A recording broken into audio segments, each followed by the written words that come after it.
कबीर साहब का शब्द है,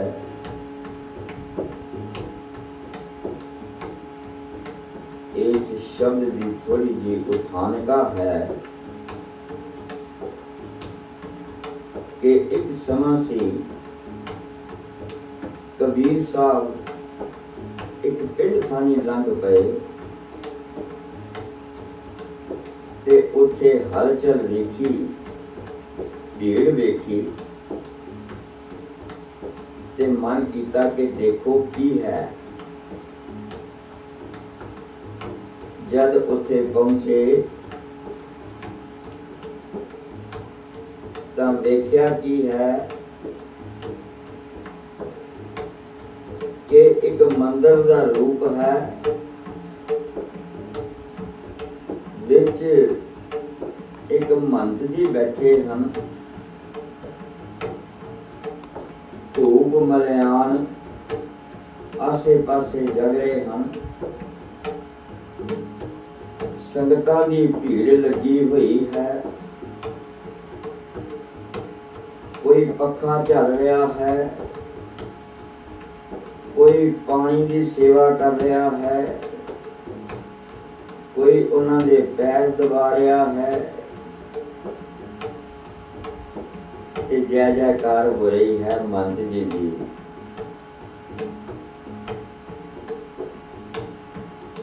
जब कबीर साहब ने देखा भाई इन्नी सेवा परमात्मा की भी नहीं करते लोग जिन्नी तेरी कर रहे हैं, अंदरलियां अखां दे नाल जद ध्यान मारिया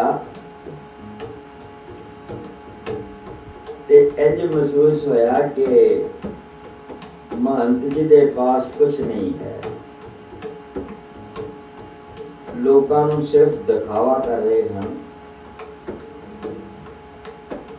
ते रब दे नाम दे उत्ते लोकां नूं लुट खसुट कर रहे हैं। बह गए, बैठ के सुनन लग पे कि की कहते हैं महंत जी।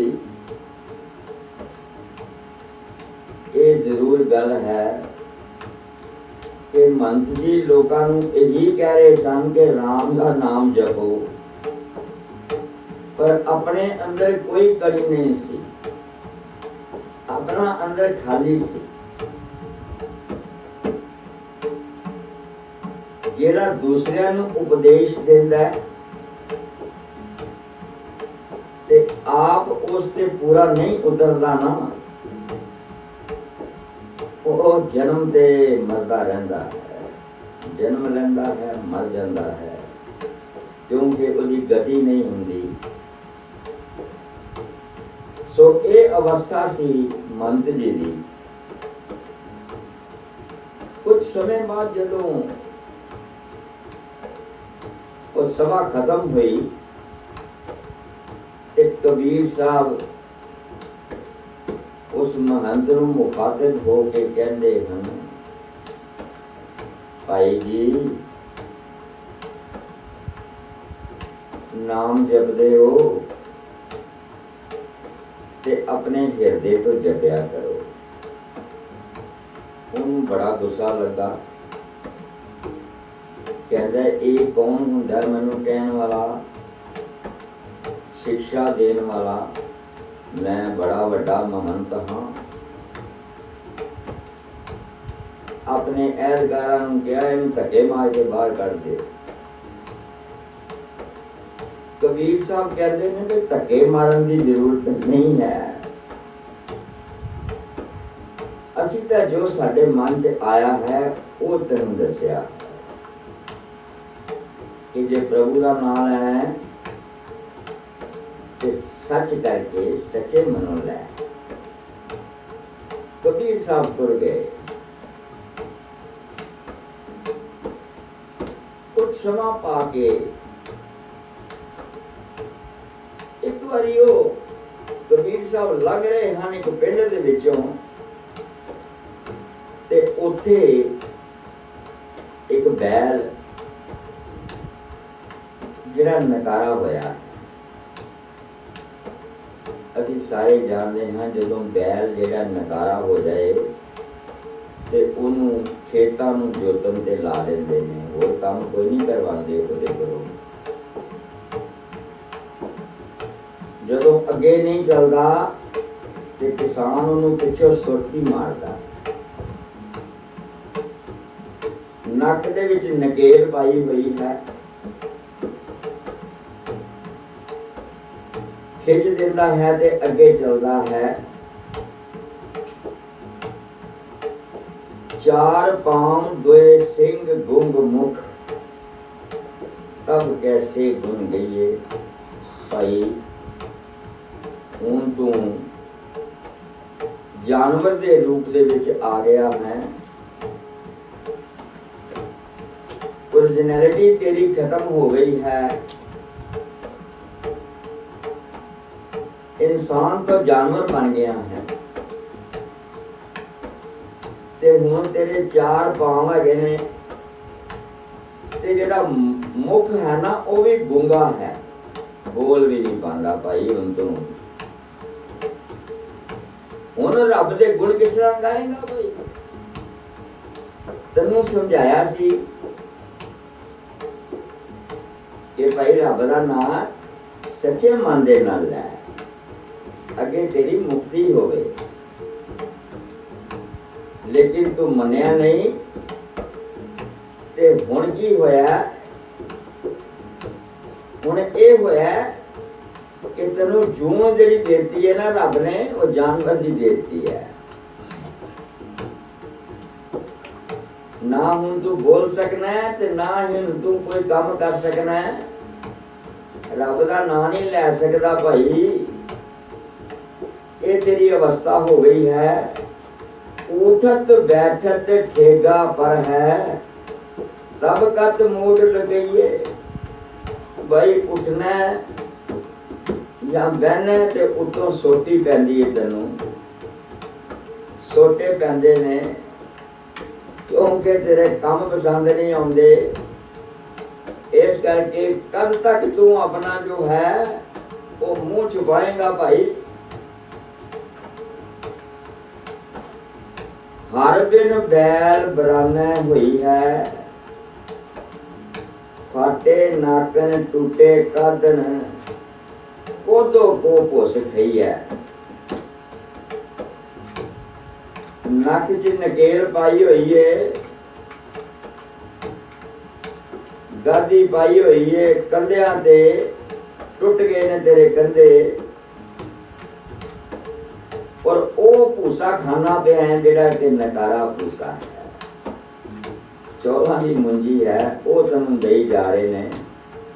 तेरी हालत इन्नी खराब है, ये क्यों होया? सिर्फ एक गल करके कि झूठा लोकां नूं दसिया गया कि मैं रब दा नाम लैना, झूठ बोल गए।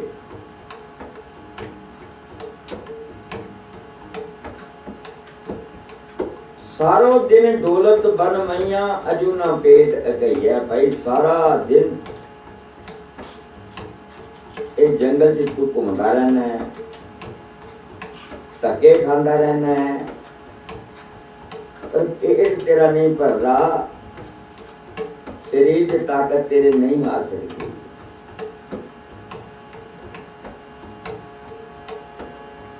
जन भगतन को कहो न मानो, पियो अपनो पई भाई किसे जन दी किसे भगत दी गल नहीं मनी ना तू ते हुण ओदा की कारण है, की रिजल्ट होया है? अपना कीता पा लिया ही। जैसे कर्म बीज वैसे ही खा। सो कबीर साहब हिदायत यही करते हैं भाई, तुसी रब दा नाम लेना, ते सच्चे मनो लवो।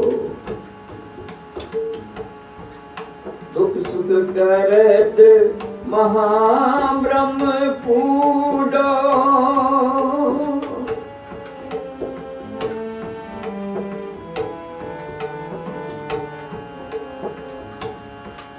दुख सुख करत महाब्रह्म पूडो, अनक जोन पर में।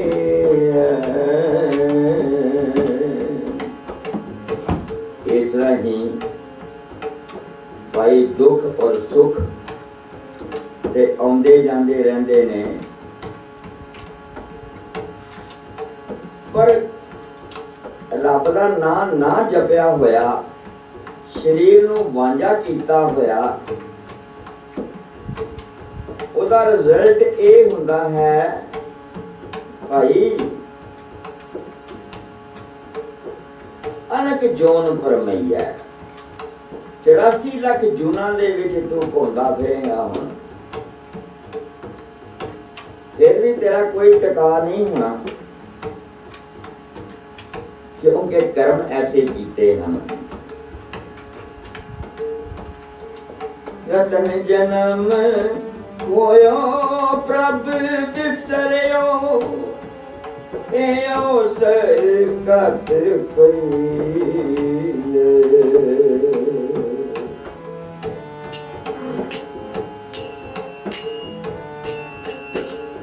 ये जेड़ा तैनूं जन्म मिलिया सी ना, एक हीरे दे समान सी, रतन सी, जिन्हों तू गवा लिया, ओनू खो दिता है तू, क्योंकि उन ते प्रभु भी विसर गया तेनू, तू बोल ही नहीं सकता ना सोच सकना।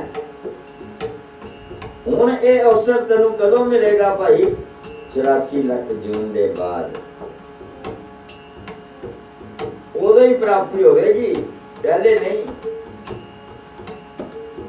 रतन जन्म खोयो प्रभ बिसरियो, ए अवसर कत पई है।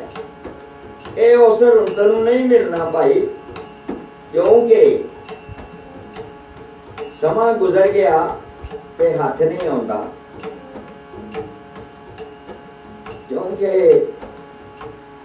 ए ते परमात्मा दा असूल है कि समा जिहड़ा है वो निकलता जाता है, कभी रुकता नहीं है।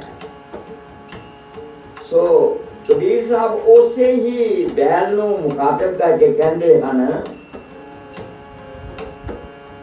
परत फिरत तिलक के कप जो, गत बिन रैन में।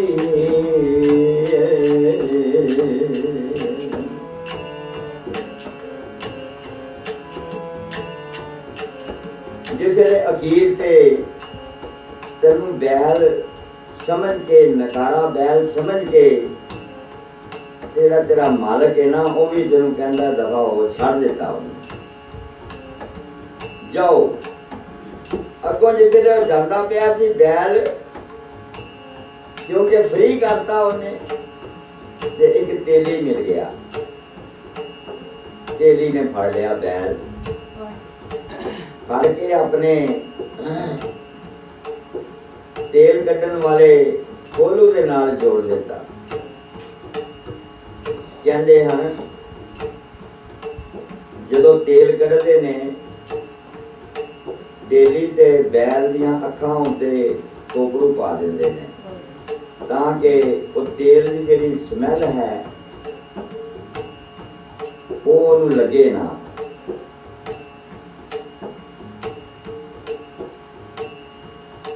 गत बिन रैन बेहिए, सारी रैन सारी रात